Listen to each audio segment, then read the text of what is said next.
Hello, everyone, and welcome. This is Michelle Holling-Brooks here from Unbridled Change, and you're listening to Soulful Practices Podcast. More beings are awakening to the call of their hearts and soul to live a life that is in alignment with their true self, launching themselves on a spiritual wellness journey for evolving their systems from being subconsciously survival-led to being consciously soul-led with all aspects of their life, with like true holistic health and wellness and being. That's the physical, emotional, mental, spiritual. And yes, we want to be in alignment too within our careers, our financial life, social life, and family life, and in recreation too. While the spiritual journey of becoming aligned with our true self throughout all facets of our life is absolutely amazing, it can also feel overwhelming, lonely, isolated, and leaving us not really know where to go next on our path of awakening. This podcast is dedicated to helping you along that journey. I've been on my spiritual and wellness journey for over 25 years now and been doing this full-time as a soul companion, guide, and coach with my clients since I started Unbridled Change in 2008. And one of the main questions I'm always consistently asked is, hey, Michelle, what type of spiritual or healing and wellness practices will best support me on my journey of aligning to my true self? This podcast is the answer to that. Each week, I will share with you a new episode that brings you into the behind the scenes of my own personal soulful healing practices, and I invite you to join me in them. Each week, I'm going to be sharing with you a new soulful practice that is based off of what I like to call different pocket teachers. These are short mindful quotes, a spiritual key concept or healing concept, or a short text from a spiritual and growth teacher and wisdom teaching.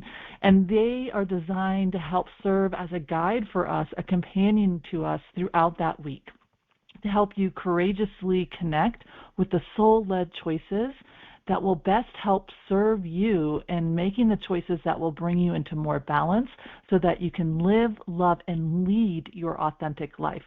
Truly going from having that desire, the intention to have a soul-led life, to embodying and unbridling your beautiful soul-led life. Again, I'm your host, Michelle Holling-Brooks, and I'm so glad you found us. Let's dive into the soulful practices for this week.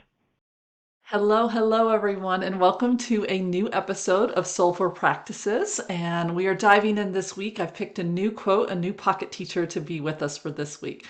And the quote is from a visionary leader in the field of joyful living and embracing what is, Byron Katie.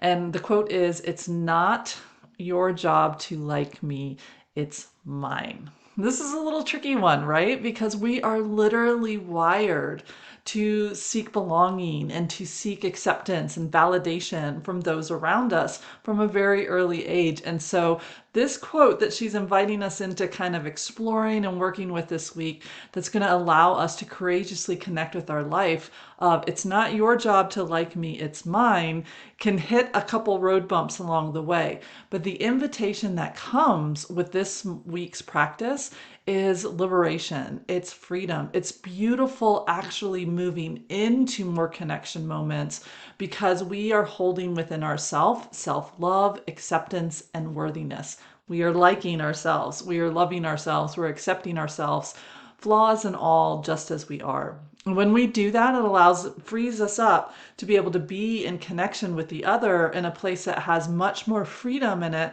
because instead of shadow seeking, belonging, and compromising, and maybe people pleasing or shifting ourselves a little bit, we're actually able to authentically show up as us, right? And wow, what a gift for ourselves, and what a gift to the other person that they then can let go of some of those belonging drivers within them and show up as themselves too. It's a beautiful ripple effect that can come in. Although, like I said before, this quote is an easier said than done thing. And it really brings us into the heart of so much of our suffering, right? Of so much of the different ways in which we do pretzel ourselves, show up in ways that we're like, why am I doing that? Why did I just say that? Why did I just agree to that? Like, why did I say that I like orange when I don't like orange? And it can leave us with a lot of harsh inner judgment, a lot of what I call on the backside suffering, when we realize that we are shadow compromising, showing up in ways that are outside of ourselves. And what's the driver behind that? The driver behind that is that we do have very real internal safety precautions, so to speak, that seek a sense of safety and seek a sense of belonging. And yes, a sense of being liked and loved from another. And that's because belonging and seeking is one of our main survival drivers, right?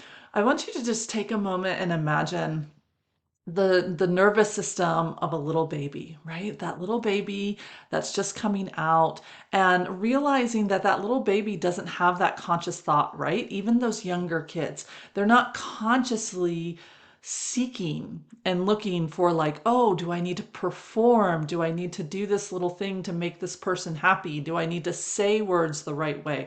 Do I need to do those things? Like, no, they're just reaching, right? They're just seeking for that caregiver to see them and to bond with them, right? And so as we are in our little bodies as a little nervous system, we have this social engagement system that's designed to match and adapt and really like call forward us mirroring the other being so that they see themselves in us. And then we show that back to them, and they like that because we like seeing ourselves in others. And so we go into that connection, right? We seek the nonverbal cues and acceptance of others, the way the face is looking at us, the way this is. And from that, our nervous system knows whether we can keep reaching and keep connecting, or if we have to change something in order to get that. Right? And so this is all subconscious. This is all within our nervous system, and it's automatic. It drives us from the backside to seek in social acceptance from those around us so that we can belong, so that we can be valued, so that we can be accepted, so that we can be connected to. And from that connection, that equals protection, that equals our needs being met, that equals us being able to hopefully be more of who we are, right? And so as we're in that driver, we definitely have this environment that is either going to help us learn what Byron Katie is inviting us into, that it's not your job to like me, it's mine, or we're going to have an environment that actually sets us up to believe that this is a completely false statement and that the only way I can like myself is through you liking and approving of me. And so, depending on how our environments were, again, they don't have to be perfect. They just have to overall be willing to let us see our preciousness, have that reflected to us, that we either can work with this or we can't. And so, if you think into last week's episode, if you're following around for episode 4, for those that haven't, the quote that came forward for that one was, be as we are, right? So, be as we are. And how can we be as we are, right?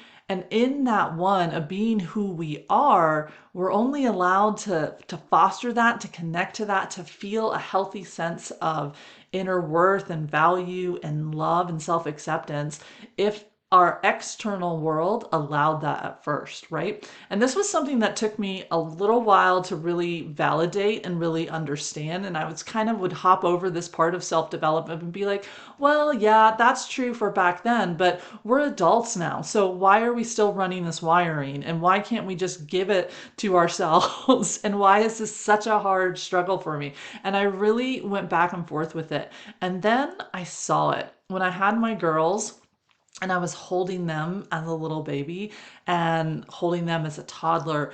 They really did need, they sought from me that nonverbal information, right? They were like, Am I allowed to be me? Am I allowed to show up as me, to dress as me, to express myself as me?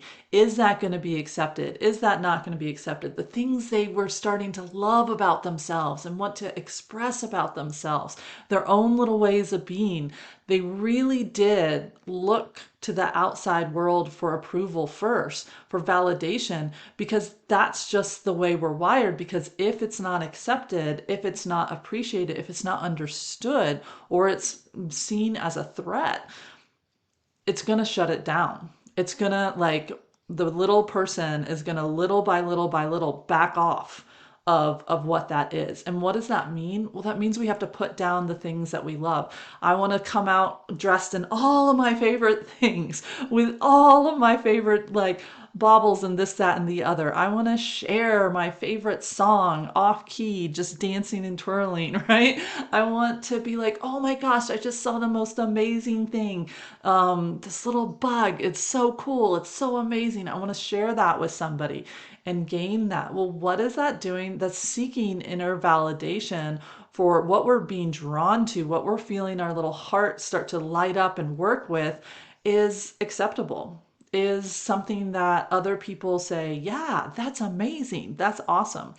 And again, it doesn't have to be perfect, but if overall we had a world around us that couldn't relate to that, couldn't accept to that, couldn't see it the way it was, or thought that that somehow was a threat outside of the norms of this is how a child should be, this is what they should or shouldn't do, that all brought us into this bogging down, kind of like little by little, our world got smaller and smaller and smaller and became more and more what the outside world was willing to validate than what our inner world was guiding us to.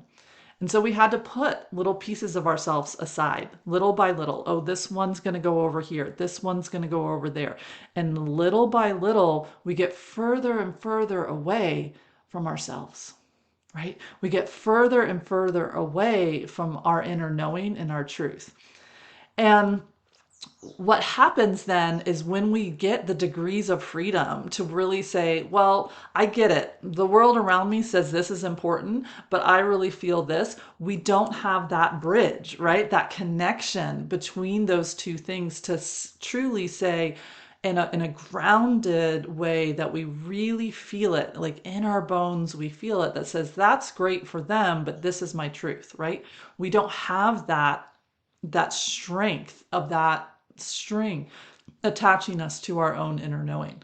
And so then what happens is, even though we're in a place of our life where we have more degrees of freedom, we can validate ourselves. We can say, hey, I'm going to like this about me. And this is my rhythm. This is my drum beat, this is my jam. This is what I love. This is what I want to express. We kind of let that go. And it's hard for us to hold to.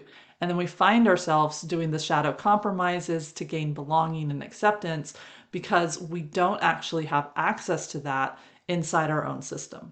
Now, here's the good news. If you're like, oh, Michelle, so we're hardwired to not be able to find that if this happens to us, is we now totally know that these pathways are not just lost. We used to think like once a pathway was cropped and lost and we didn't have that connectivity or that inner connection, available to us, like it was kind of sorry, so bad, you're kind of out of luck. But now we know that we really can rebuild these pathways, right? They're not lost. They're just kind of dusted over, maybe have some caution tape on them that we need to walk up to and be like, is that still true? Is that something that's real? Or is that something that we can start to take down that caution tape and be like, actually, no, this is a beautiful part of me. I do feel this on my inside and I can love this about me. And then I can share it with the other. And if it comes into support with the other, awesome. Sprinkles on top of the ice cream cone, right? If for some reason they're not able to gel with whatever I'm showing up in, that's okay, because not everybody has to match each other. Early on in our nervous system, that we have to match each other is a real thing, right? And we can't gloss over that. As we become more with a quote unquote, what's called in the attachment world, a secure attachment to ourself, to our way of being, then we can start to allow ourselves to me be me and you be you And that is amazing because we're not all the same. We're all completely, beautifully unique. We have our own voices, charism, ways of perceiving, ways of seeing the world. And how amazing is that? Can you imagine if it was all the same note? There would be no harmony, there would be no music, there would be no different availability of different tones and ideas and creations and collaborations coming in, right? And so this quote by Byron Katie allows us to start to say, hey, I want to move to another level of my nervous system, which is there. And it can also be really hard to open up to, because to get to the personal level of our nervous system, right? To get to that floor, coming out of like just the base level of survival at all costs, who do I need to be like, act like, respond to? What parts of me do I need to let go? What parts of somebody else do I need to adapt to in order to belong and be safe? To move past that part of our nervous system and up into that relational part of our own sense of self, and honoring mine and honoring your point of view and letting them be uniquely amazing as they are.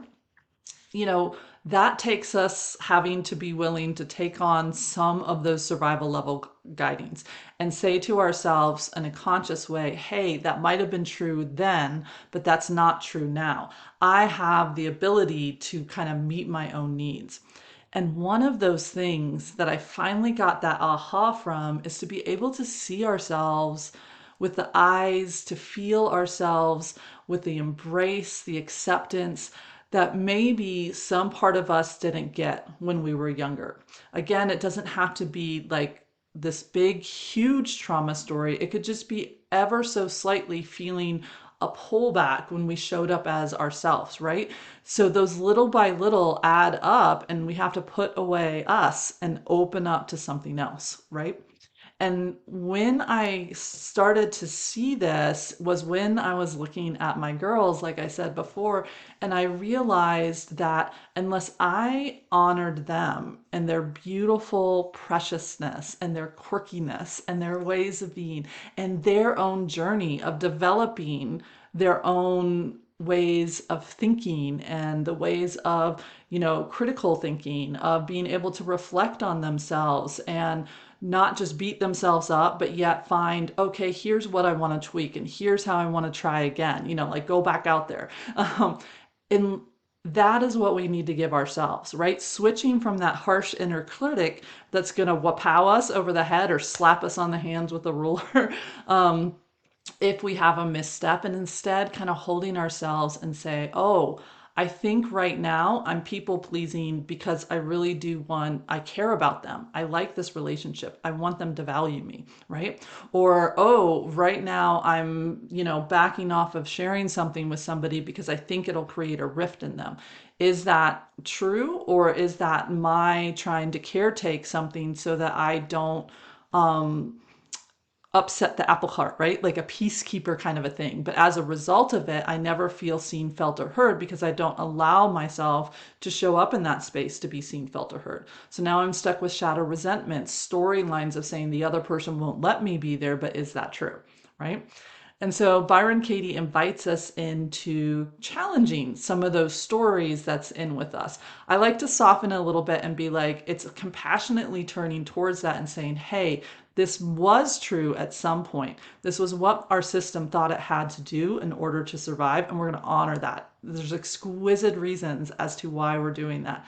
And now I can bring in a new way, right? Now I can answer my own preciousness and let that come in a way that gives me more conscious choice versus a survival choice. So it's able to bring that pause button in there and get curious about what's really going on with my choices of how I'm showing up, how I'm offering myself, and getting really willing to kind of see the subtle ways in which I might be people pleasing, exchanging, doing different things that maybe are not authentic to who I truly am, not because I'm being polite, but because silently behind the scenes, some part of me thinks that that's the way I need to be in order to have value, to be liked, to be loved. And ultimately, there's a scared little part of me in there that doesn't know that that's true.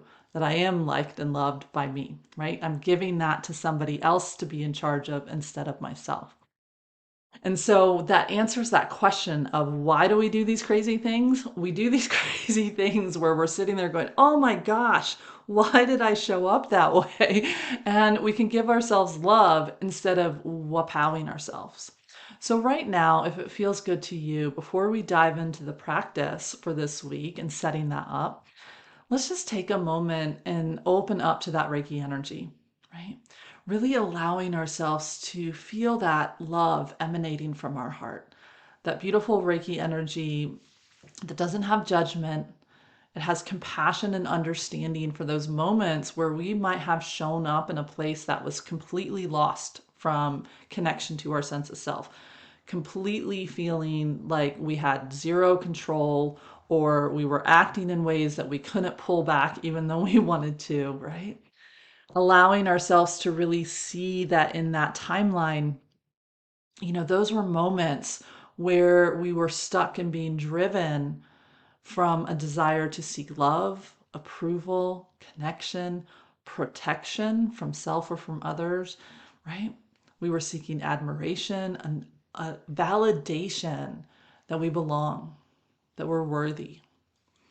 And just if it feels good to you, invite that Reiki energy to send like beautiful healing strands of grace, of love, compassion, forgiveness, understanding throughout that whole timeline, right? The whole entire timeline. And see if you can't just sense, see, feel, or know, like really honoring that there was another level behind those choices that was driving those actions. And those are in unmet needs, right? That are filling up that action, taking hold of the driver's wheel within you and running you from shadowy back doors within your system, seeking acceptance, seeking seeing the preciousness of yourself through the eyes of another so that we can believe it and give it to ourselves at this time. Just as much as your system is willing to let that come in, imagine seeing and giving that to yourself, picking up those little ones and being like, wow, you're amazing. You have a light within you that's incredible. You're quirky, you see things in beautiful, unique ways. You have a gift within you that wants to be shown out and given to others. Take a moment right now and just offer that validation that you might have been seeking from others. Can you give that to whatever level's possible for you right now? Okay. Thank your beautiful self for receiving that. Thanking that. Now let's move into the practice for this coming week. So again, what your system might need to work with this pocket teacher in this coming week is with the quote of "It's not your job to like me, it's mine," is going to be around that idea of how can I give myself that inner validation? How can I shift from needing it to come externally for me to feel good about whatever it is I'm up to, creating, doing, being in any way, shape, form, or fashion? Can I allow myself to give that to myself? That's going to be that question, right?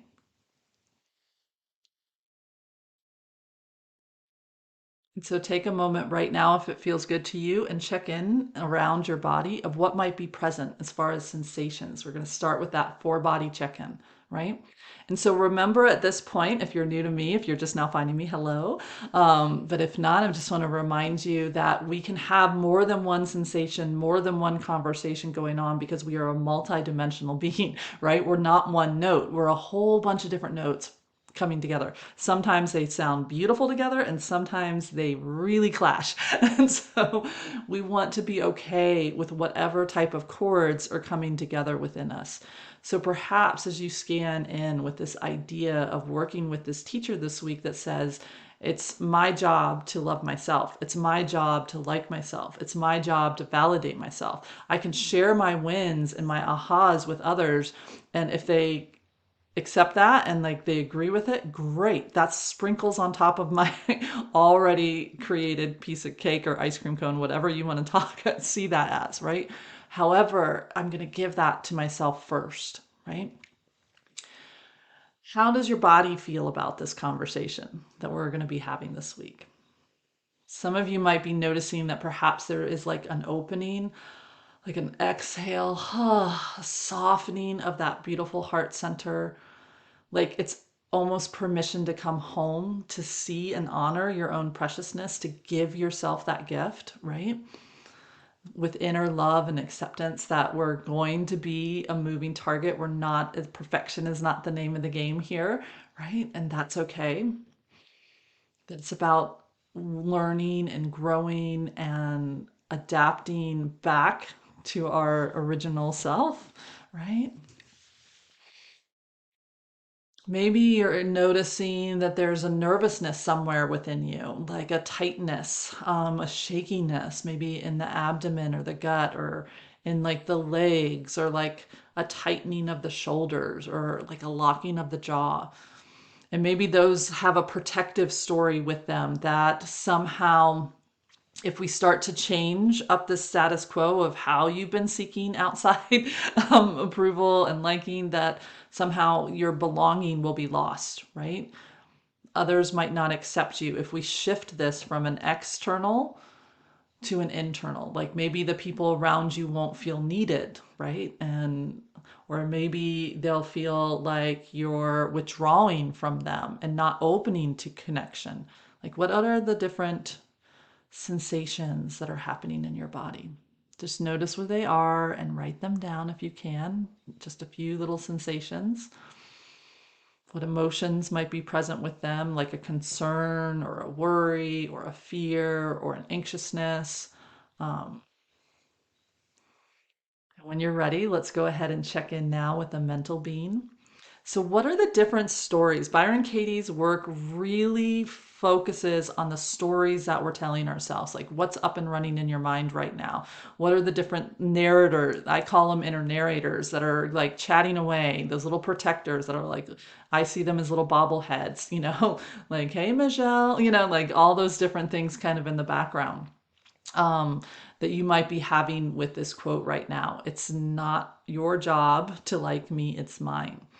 And yeah, we want to share all the different responses, the good, the bad, the ugly in here. We don't want to edit this part because this is the part that we actually allow our system to feel seen, felt, and heard. Like we have different opinions from different aspects of us in this peanut gallery, right? So there might be parts of you that absolutely love this quote and want to add an amen, woohoo, after it, right? And then you might have parts of you that feel extremely defensive about it and want to try to convince you that there's nothing to look at this week. Just skip this one, pick her up next week. And can we get curious and be like, what's up with that response? That feels like it actually might have a charge behind it. Are there parts of you that are worried, right? That somehow we're going to be swapping out acceptance if we go from externally to internally? Like what are those stories? What are their lines? And when it feels good to you, I invite you to soften, being attached to that mental being, and open to our heart space, to what is coming from and what is held in our heart space with this teacher for the week. And just remember that in this heart space, this is where we meet a mixture of usually the wounded younger parts of us that have been exiled out of our system, our mind doesn't let us get to, right?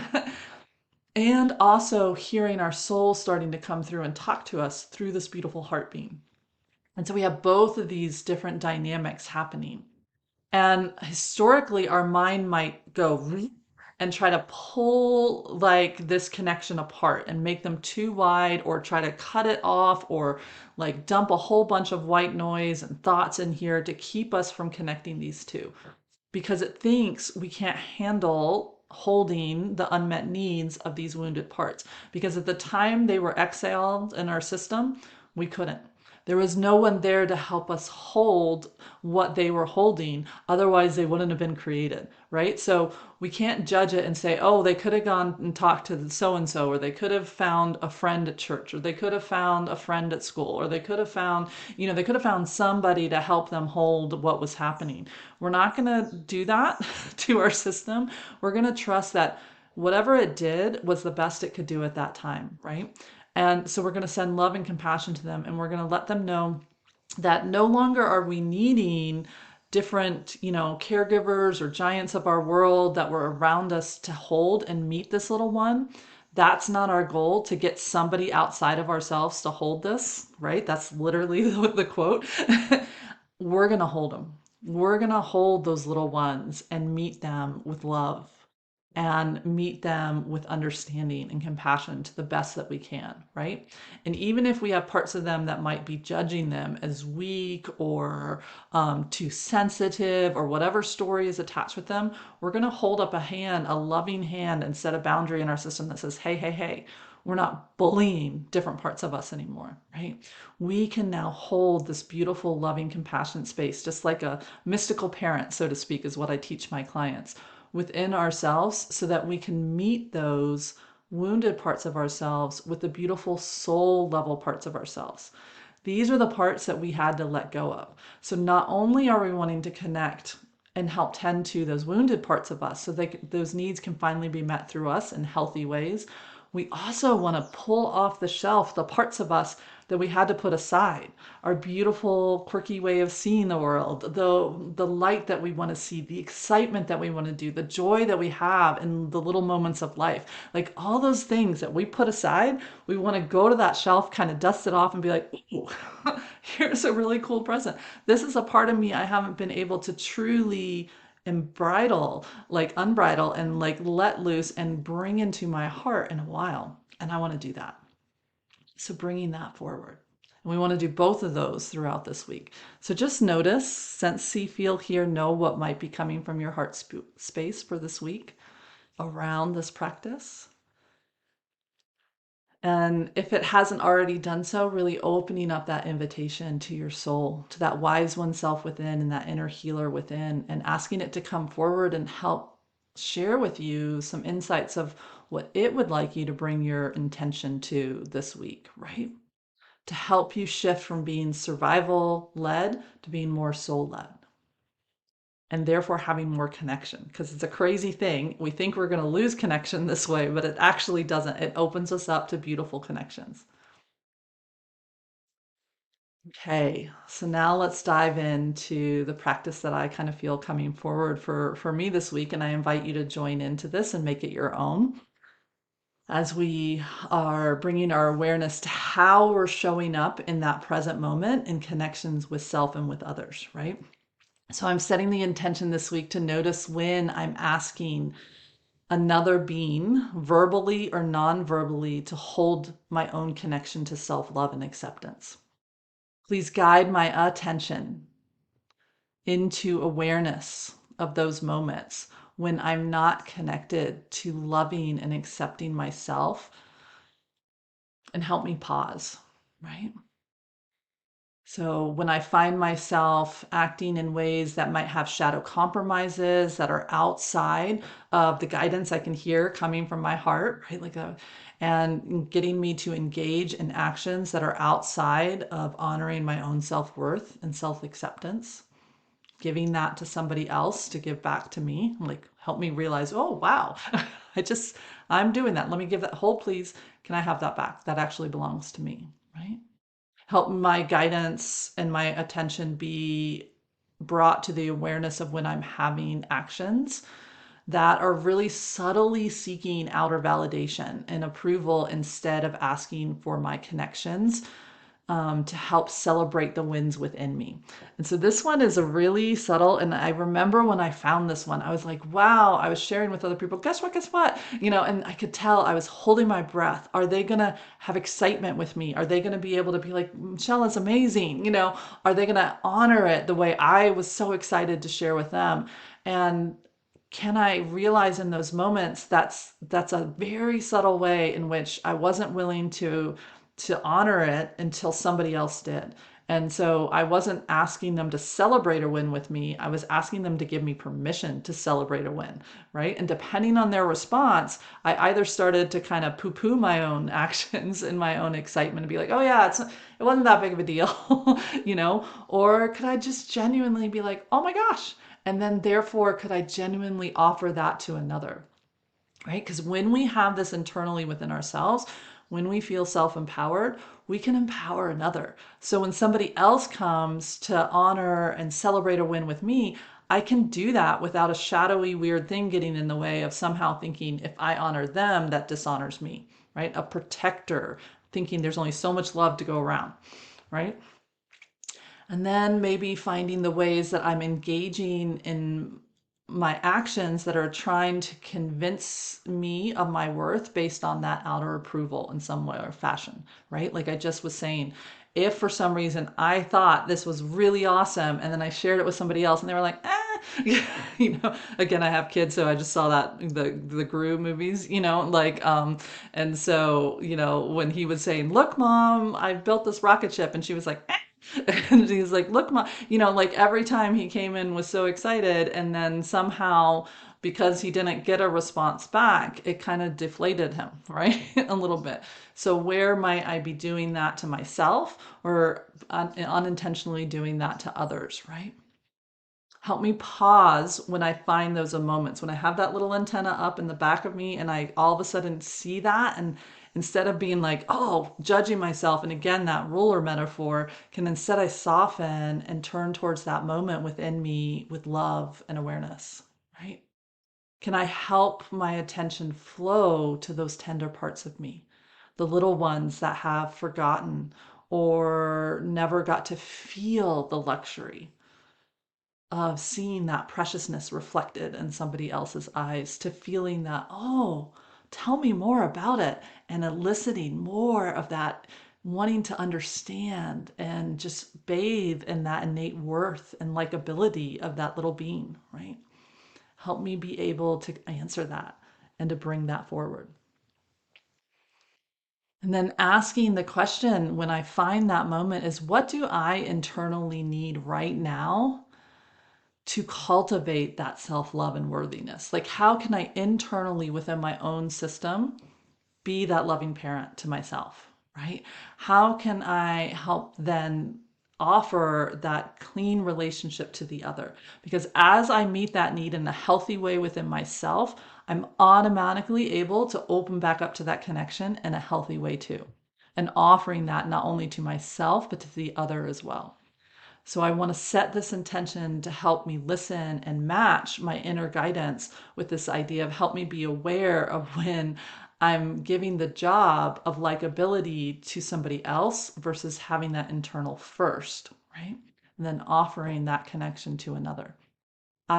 This is the practice that I'm committing to this week, and I want to see what comes for it. I'm really curious what comes forward for you as you do this. Feel free to share any ahas, what parts of this teaching, this little pocket teaching, was helpful for you this week, and also helping you to find the different ways that you might have silently passed by an opportunity to not only reclaim a part of you that has been lost, but open to a part of you that maybe has never been allowed to be expressing and sharing and being with yourself and others, right? Really being able to allow those thoughts and actions to be in alignment with who you truly be, empowering yourself and others with love and kindness and worthiness for yourself and for others. This has been Michelle Holling-Brooks, your host of Soulful Practices. I hope that this practice is helpful this week, offering you light, love, and joy, and I'll see you next time. Bye. Thank you again for joining me in this episode of Soulful Practices. I'm honored to be a guide for you on your spiritual and wellness journey. Your commitment to becoming soul-led within your life is a gift to both yourself and to every being. Together, as we become more aligned with our true self, we truly do create those ripples of light, of love, of joy that goes out to all beings and empowers us all. So please share what parts of this practice spoke to you. Share with us your ahas or how this practice is working with you throughout the week as you go throughout your daily life. And don't forget to subscribe to this podcast so that you can stay up to date with the next soulful practice and pocket teacher that wants to help you create that courageous connection to your soul-led life. If you feel called to share this podcast with your friends and family or to write a review, please do so, because it will help increase that beautiful circle of soul-led companions throughout this world. Together, we can create a beautiful, soulful conversation, connections with others, and help each other on our journey. Like Ram Dass says, we are all just walking each other home. Again, this is your host, Michelle Holling-Brooks. Until we meet again in the next Soulful Practice episode, offering you a blessing of light, of love, of joy on your journey.